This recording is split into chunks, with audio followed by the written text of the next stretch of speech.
Assalamualaikum. Di video kali ini kita akan membahas penerapan turunan fungsi trigonometri dalam kehidupan sehari-hari. Apa sih yang dimaksud dengan turunan fungsi trigonometri? Simak video selanjutnya. Pengertian turunan fungsi trigonometri. Turunan fungsi trigonometri adalah proses matematis untuk menemukan turunan pada suatu fungsi trigonometri ataupun tingkat perubahan terkait dengan suatu variabelnya. Fungsi trigonometri yang biasa digunakan yaitu sin X, cos X, dan tan X.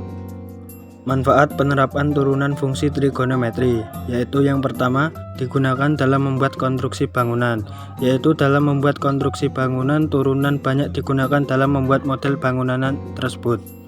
Yang kedua yaitu digunakan dalam pembuatan model transportasi, yaitu sebagai contoh dalam pembuatan model transportasi kereta api.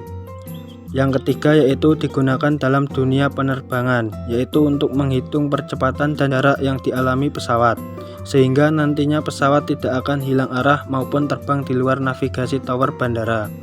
Yang keempat yaitu digunakan dalam bisnis, yaitu untuk menghitung keuntungan maksimum. Selain itu kita juga bisa memperkirakan agar reproduksi kita tidak mengalami kerugian atau jangan sampai kita mengalami nilai minimum.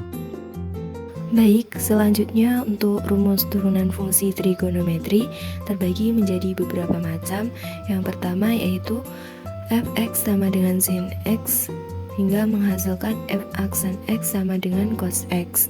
Yang kedua yaitu fx sama dengan cos x hingga menghasilkan f aksen x sama dengan min sin x. Yang ketiga yaitu fx sama dengan tan x hingga menghasilkan f aksen x sama dengan sekan kuadrat x. Yang keempat yaitu fx sama dengan kotangen x hingga menghasilkan f aksen x sama dengan min kosekan kuadrat x. Yang kelima yaitu fx sama dengan sekan x hingga menghasilkan f aksen x sama dengan sekan x dikali tan x.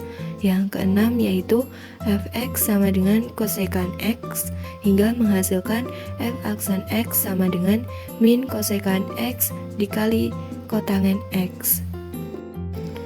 Baik, selanjutnya kita bahas untuk contoh soal yang pertama. Sebuah bola menggelinding sepanjang bidang miring. Jarak yang ditempuh atau S dari titik asal dinyatakan oleh rumus S sama dengan 1,8 T kuadrat ditambah sin T jika S dalam bentuk meter dan T dalam bentuk detik. Tentukan kecepatan sesaat pada waktu T sama dengan 120 detik. Untuk penyelesaiannya yaitu diketahui turunan dari S sama dengan 1,8 T kuadrat ditambah sin T dengan turunan S aksen sama dengan 2 dikali 1,8 yaitu hasilnya 3,6 T ditambah cos T. Saat T sama dengan 120 detik maka S aksennya yaitu kita gunakan dengan rumus yang sudah tertera dalam soal di atas ya.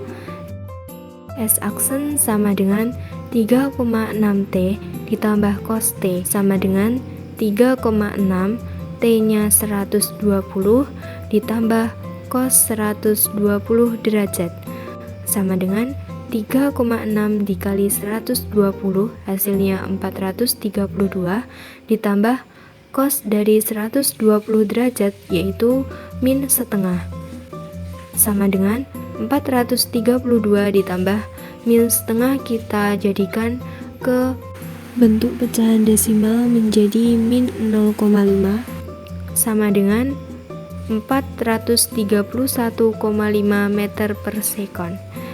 Itulah contoh soal dari kami. Wassalamualaikum warahmatullahi wabarakatuh.